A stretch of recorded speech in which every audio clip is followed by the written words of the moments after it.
எல்லா கோயில்லையும் பாருங்க, நல்லா கவனிச்சு பாருங்க, சனி பகவான் வந்து கொஞ்சம் தலை வணங்கி இருக்கார். ஏன்னா அவருடைய பார்வை வந்து ரொம்ப முக்கியத்துவமானதாக இருக்கு. சனி பார்த்தாருன்னா அங்க பிரச்சனை ஆயிடும். சனி பயிற்சினாலே 7.5 சனினாலே திருநள்ளார் அப்படிங்கிற ஒரு ஐதீகம் இருக்கு. திருநள்ளார் போயிட்டு எல்லாருமே நம்ம என்ன பண்ணுறோம், நேராக சனியை தான் போய் பார்க்குறோம், சனீஸ்வர பகவானை தான் போய் பார்க்குறோம். ஆனால் அது வந்து தவறான வழிபாடு. சனி பகவானே ரொம்ப வருத்தப்படுறாரு, எல்லாரையும் என்னை கண்டாலே பயப்படுறாங்க அப்படின்னு இறைவன்கிட்ட போய் முறையிட்டார். எல்லா சிவாலயங்கள்லையும் இது இருக்குமா என்னன்னு தெரியல. ஒரு சில சிவாலயங்களில் பழமையான ஒரு கோயில்களில் வந்து நவகிரகங்களில் சனீஸ்வரன் இருக்கிறது தவிர்த்து அதிலையும் இருப்பார். அதோடு சேர்ந்து தனி சன்னதியாக சனீஸ்வரன் இருப்பார். உங்களுக்கு 7.5 சனி இருக்கு இல்லை, ஆனால் சனியை வணங்கு. 7.5 சனி இல்லாதவங்களும் போய் சனியை வணங்குனா சனி வந்து கெடுதல் கொடுப்பாருங்கிறதெல்லாம் கிடையாது. அதெல்லாம் நம்ம தவறான புரிஞ்சுக்கிறோம். டிவைன் நாடி நேயர்களுக்கு வணக்கம். இன்னைக்கு நம்ம கூட நாடி ஜோதிடர் எம்பி கந்தவேல் சார் தான் இணைஞ்சிருக்கிறாரு. நம்ம சனி பயிற்சி பற்றி சில விஷயங்கள் தொடர்ந்து பேசிக்கிட்டே இருந்தோம் இல்லைங்களா? அதுக்கு பரிகாரமாக நம்ம என்ன பண்ணலாம், என்னென்ன மாதிரியான கோவில்களுக்கெல்லாம் போகலாம், என்ன கோவிலுக்கு போனால் என்ன மாதிரியான பலன் நமக்கு கிடைக்கும் அப்படின்னு சொல்லிட்டு நிறைய விஷயங்கள் நம்ம கேட்டு தெரிஞ்சுக்க போகிறோம். வாங்க தொடர்ந்து வீடியோக்குள்ளே பேசலாம். வணக்கம் சார். வணக்கங்கம்மா. நம்ம சனி பயிற்சி பற்றி நிறைய விஷயங்கள் பேசியிருந்தோம் இல்லைங்களா? பேசியிருக்கும்பொழுது சில பேருக்கு வந்துட்டு சில கெடுதல் வரப்போகுது, சில துன்பங்கள் இருக்குது அப்படின்னா அவங்க என்னென்ன மாதிரியான கோவில்களுக்கு போகலாம், என்னென்ன மாதிரியான பரிகாரங்கள்லாம் பண்ணலாம் சார்? முன்னாடி சொல்லப்பட்ட பதிவுகள் என்ன சொல்லியிருக்கோம்னா, ஆஞ்சநேயர் வழிபாடுகள் சொல்லியிருக்கிறோம். அதாவது சாட்சிக்காரன் காலில் விழுவதை விட சண்டைக்காரன் காலில் விழுவதே மேல்பாங்க. என்னதான் நம்ம வந்து ஒருத்தவங்க வந்து ரொம்ப கோபமாக இருந்தாங்கன்னா அவங்கள்ட்ட போய் நம்ம நேரடியாக போய் சரணாகதி அடையும் போது அவங்க மனசு என்ன ஆகிடும்னா கரைஞ்சிரும் மீன்ஸ் சரி போ, என்ன பண்ணுவோம், இனிமேலுக்கு இந்த தப்பை பண்ணாத, குழைச்சிக்குவோம் அப்படின்னு சொல்லிடுவோம். அதாவது ஆஞ்சநேயர் வழிபாடு நம்மளுக்கு பலன் தரும். ஏன் பலன் தரும்னா, அவர் வந்து வரம் வாங்குறார். என்ன வணங்குறவங்களுக்கு உன்னுடைய பாதிப்பை கொடுக்கக்கூடாது அப்படிங்கிற வரத்தை அவர் வாங்கிட்டார். அதனால ஆஞ்சநேயர் வழிபாடு உத்தமம் தான், அந்த பரிகாரம் நம்மளுக்கு உத்தமம். ரெண்டாவது விஷயம் என்னன்னு கேட்டிங்கன்னா, சிவாலயங்கள். ஏன்னா அவரே ஈசனுடைய ஒரு சொரூபமாக இருக்கிறார். சனீஸ்வரனும் ஈசனுடைய ஒரு சொரூபம். சனீஸ்வரன்கிற ஒரு வேற எந்த கிரகத்துக்கும் கிடையாதே அப்படிங்கிறது இருக்கு. அதனால சிவபெருமான் வழிபாடு ரொம்ப நல்லது. நேரடியாக சனி பகவானே போய் வணங்கலாம். அவரை பொறுத்த வரைக்கும் என்ன தெரியுங்களா, நம்ம வந்து தலை வணங்கி எல்லா கோயில்லையும் பாருங்க, நல்லா கவனிச்சு பாருங்க, சனி பகவான் வந்து கொஞ்சம் தலை வணங்கி இருப்பார். ஏன்னா அவருடைய பார்வை வந்து ரொம்ப முக்கியத்துவமானதாக இருக்கு. சனி பார்த்தாருன்னா அங்கே பிரச்சனை ஆகிடும். அதெல்லாம் நம்ம பார்க்கறதுனால தான் பிரச்சனை. நம்மளே தலை வணங்கினா யாருக்கு என்ன பிரச்சனை இருக்க போகுது அப்படிங்கிற மாதிரி அவருடைய ஒரு எண்ணங்களும் அப்படி இருக்குது. யார் சனீஸ்வரனுடைய எண்ணமும் அப்படி இருக்குது. அப்போ நம்ம போக வேண்டிய ஆலயங்கள் வந்து பார்த்தீங்கன்னா, எல்லாருக்கும் தெரியும், சனி பயிற்சினாலே 7.5 சனினாலே திருநள்ளார் அப்படிங்கிற ஒரு ஐதீகம் இருக்குது. திருநள்ளார் போயிட்டு எல்லாருமே நம்ம என்ன பண்ணுறோம், நேராக சனியை தான் போய் பார்க்குறோம், சனீஸ்வர பகவானை தான் போய் பார்க்குறோம். ஆனால் அது வந்து தவறான வழிபாடு. அதை பற்றி ஒரு கதை சொல்லணும்னா அது ஒரு பெருசாக போகும். சிம்பிளாக சொல்கிறேன். நலன் மகாராஜா அப்படிங்கிற ஒரு அரசர், அவர் நேர்மையான முறையில் போகிறார். சனி பகவான் அவரை போய் தொட முடியல.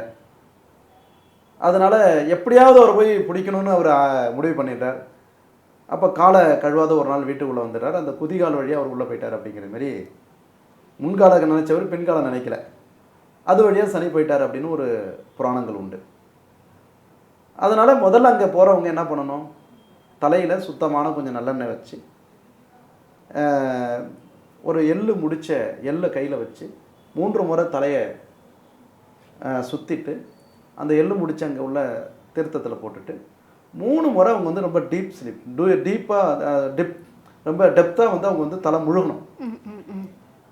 அதாவது நம்ம உச்சி மண்டை உள்ள நனைகிற வரைக்கும் அவங்க வந்து ஃபுல்லாக வந்து குளிக்கணும். இது ஒன்று. அப்புறம் அங்கே இருக்கக்கூடிய விநாயகர், கோல்வினை தீர்த்த விநாயக பெருமானை வணங்கிட்டு அவருக்கு முன்னாடி ஒரு தேங்காவை வச்சு எடுத்து நம்ம தலையை சுற்றி அந்த தேங்காவை உடைச்சிடணும். வேறு மாற்று உடையை அணிஞ்சிக்கணும். நேரடியாக போய் யாரை பார்க்கணும்னா சுவாமியை தான் பார்க்கணுங்க. சுவாமியுடைய பேர் தர்பநாரீஸ்வரர் இருப்பாங்க. பிரம்மாவே அந்த இடத்துல பூஜை பண்ணதாக ஐதீகம். அந்த தர்பை வந்து வேறு எங்கேயுமே இருக்காது, எல்லாமே தர்பை ஆகாது. இங்கே சனீஸ்வரன் கோயில் இருக்கக்கூடிய தர்பை வந்து அது காசியில் இருக்கக்கூடிய தர்ப்பைம்பாங்க. ம். முதல்ல அங்கே இருக்கக்கூடிய சிவபெருமானை போய் வணங்கணும். அவங்களுக்கு மாலை சாத்தி தீபங்கள் ஏற்றி அர்ச்சனை பண்ணணும். அப்போ வந்து நம்ம பேர் நட்சத்திரம் கோத்திரங்கள்லாம் சொல்லி என்னுடைய பாவங்கள்லாம் விலகணும் அப்படிங்கிற ஒரு சங்கல்பமாக வச்சு வணங்கிட்டு ஒவ்வொரு அந்த பிரகாரத்தில் இருக்கக்கூடிய எல்லாரையும் வணங்கிட்டு வரும்பொழுது சுவாமி இருக்கிற இடத்துலேருந்து பார்த்தீங்கன்னா அதாவது இடது பக்கம் வந்து பார்த்தீங்கன்னா ஒரு அந்த வாலில் வந்து பார்த்தீங்கன்னா ஒரு சனி பகவானுடைய அந்த சிலை அங்கே இருக்கும். அங்கே நின்று பார்த்தீங்கன்னா சனீஸ்வரனுடைய அந்த ராஜகோபுரத்தினுடைய கலசம் தெரியும். அங்கேருந்து கோபுர தரிசனம் பண்ணணும். அந்த சனீஸ்வரன் வந்து அங்கே இருக்கிறவரையும் நம்ம வந்து தொட்டு பிரார்த்தனை பண்ணிவிட்டு அங்கே வந்து பைரவரை வணங்கணும் முக்கியமாக. அதுக்கப்புறம் நேராக உள்ளே போயிட்டு தாயார் யார் பார்வதி தேவியை வணங்கிட்டு சனி பகவானை வந்து அதுக்கப்புறம் வணங்கணுங்க. அப்போ எந்த கோயிலுக்கு போனாலும் சுவாமியை வந்து நம்ம வலதுபுறமாக நின்று தான் சாமியை கும்பிடணும். அப்போ வலதுபுறமாக சைடில் நின்று தான் சாமியை கும்பிடணும். நேருக்கு நேராக நின்று எந்த தெய்வத்தையுமே கும்பிடக்கூடாது அப்படிங்கிறது ஒரு ஐதீகம் இருக்குது. அங்கே சனீஸ்வரனுக்கு நம்ம பூஜைகள்லாம் பண்ணிவிட்டு திரும்ப நம்ம வந்து கோயிலை வந்து ஒரு 3 முறை பிரகாரத்தை சுற்றணும். ரொம்ப முடியாமல் இருக்கக்கூடியவர்களுக்கு, அதாவது ரொம்ப வயசு பெரியவங்களுக்கு அல்லது வந்து உடல் ரீதியாக பாதிப்பில் இருக்கக்கூடியவங்க, உடல் ரீதியாக ஊனத்தில் இருக்கக்கூடியவங்களுக்கு, குறைபாடுகள் இருக்கக்கூடியவங்களுக்கு அங்கே வந்து பார்த்திங்கன்னா ஏதாவது அவங்களுக்கு செய்ய வேண்டிய உபகரணங்கள், சாப்பாடு வாங்கி கொடுக்கலாம், அவங்களுக்கான வஸ்திரம் வாங்கி கொடுக்கலாம், கொடுத்து அவங்களுடைய ஆசீர்வாதத்தை நம்ம வாங்கணும். ஸோ இந்த மாதிரியான ஒரு வழிமுறைகள் திருநள்ளார். இது வந்து கும்பிடுறோம்.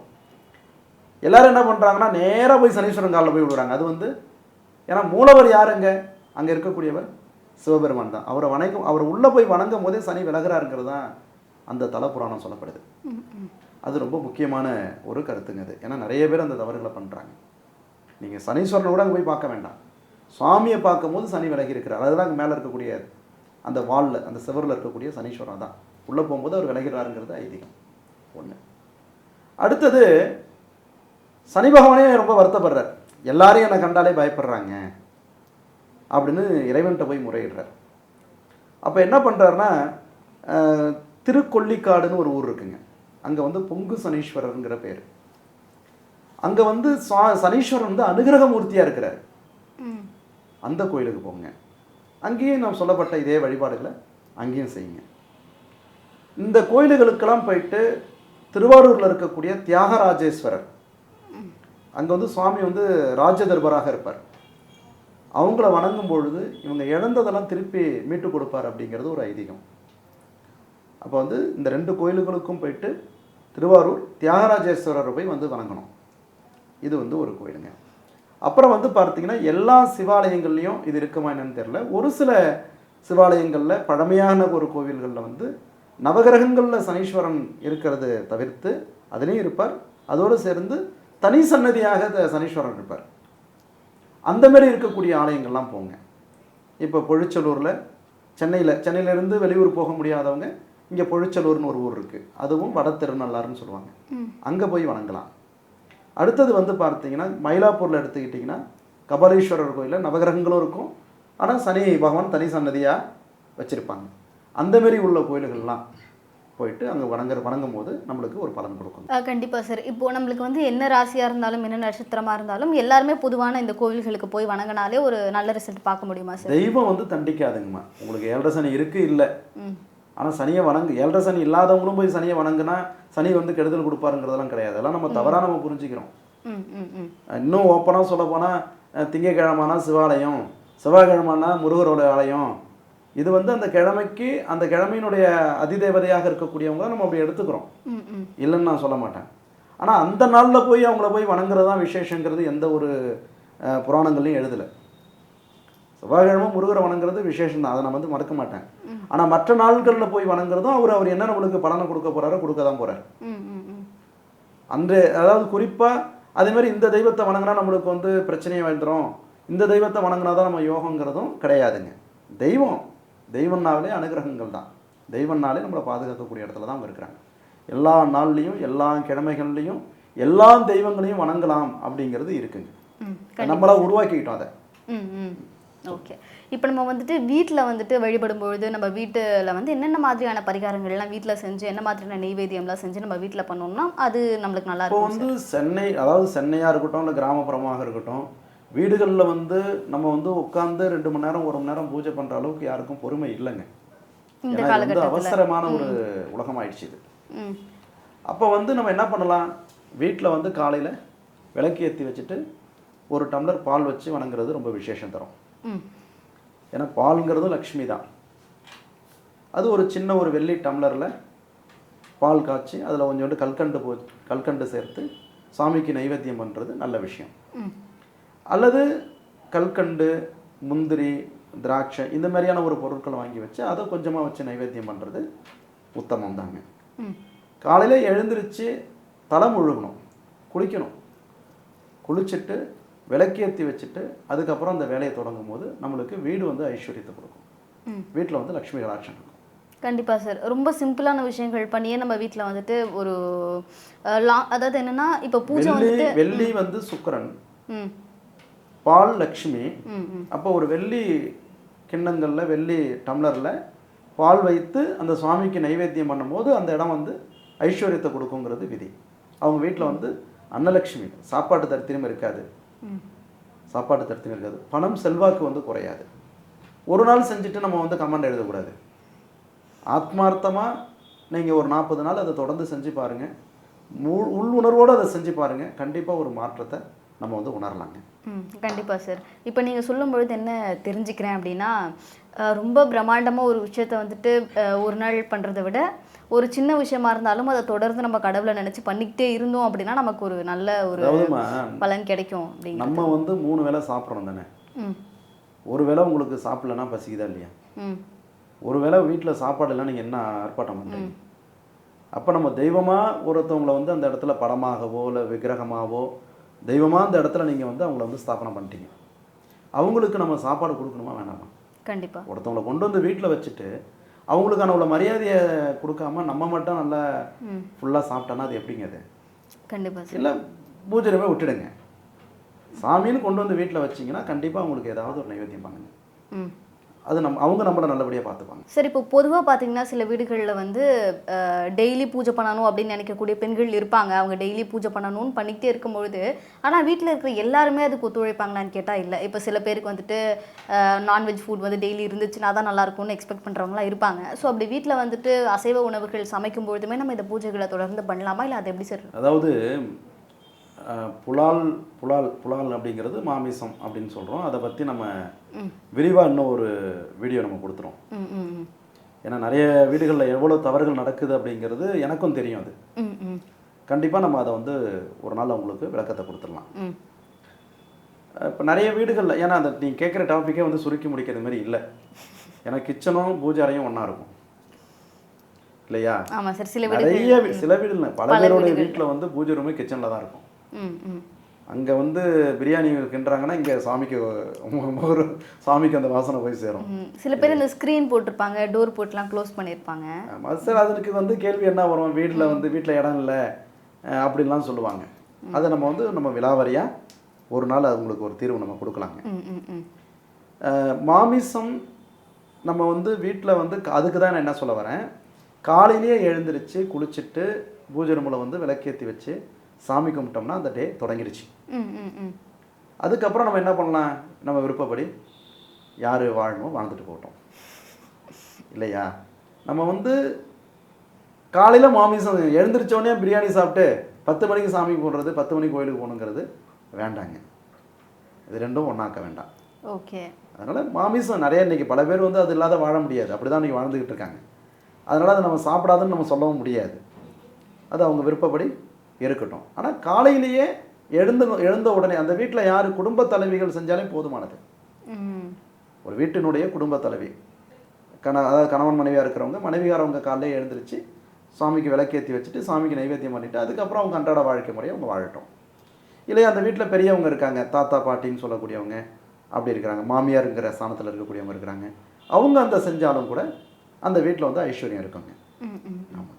அதாவது காலையில் எழுந்ததும் கடவுளுக்கு கொடுக்க வேண்டிய மரியாதையை நம்ம கொடுத்துட்டு அவருக்கு தேவையானதை பண்ணிட்டதுக்கு அப்புறமா அந்த நாளில் நமக்கு என்னென்ன விஷயங்கள் வேணுமோ அதை தொடர்ந்து பண்ணிக்கலாம் கண்டிப்பாக அப்படின்னு பண்ணிக்கலாம், சொல்கிறீங்க. கண்டிப்பாக பண்ணிக்கலாம். Okay sir, okay. நம்மளால 3 அதாவது பெரிய விக்கிரகமாக வச்சு வழிபடும் போது 3 கால பூஜை 2 கால பூஜை முறைகள்லாம் இருக்குது. நம்ம வீடுகள்லாம் பொதுவாக படங்களை தான் வச்சுருப்போம், ம் ம் ம் இல்லைன்னா சின்ன சின்ன விக்கிரகமாக வச்சுருப்போம். அவங்களுக்கு ஒருவேளை பூஜையே போதுமானது தான். Okay sir. இப்போ நீங்கள் இதை சொன்னதுனால எனக்கு இன்னொரு கேள்வி வருது. என்னென்னா, இப்போது நம்ம வந்துட்டு ஒரு ஃபோட்டோஸாக அப்படி வச்சு கும்பிடும்போது ஒரு வழிபாடுகளும், நம்ம வந்துட்டு விக்கிரகமாக சிலைகள் சிற்பங்கள் அப்படின்னு வச்சுருந்தோம்னா நம்ம வழிபடுற முறை வந்துட்டு வேறுபடுமா? கண்டிப்பாக மாறுபடும்.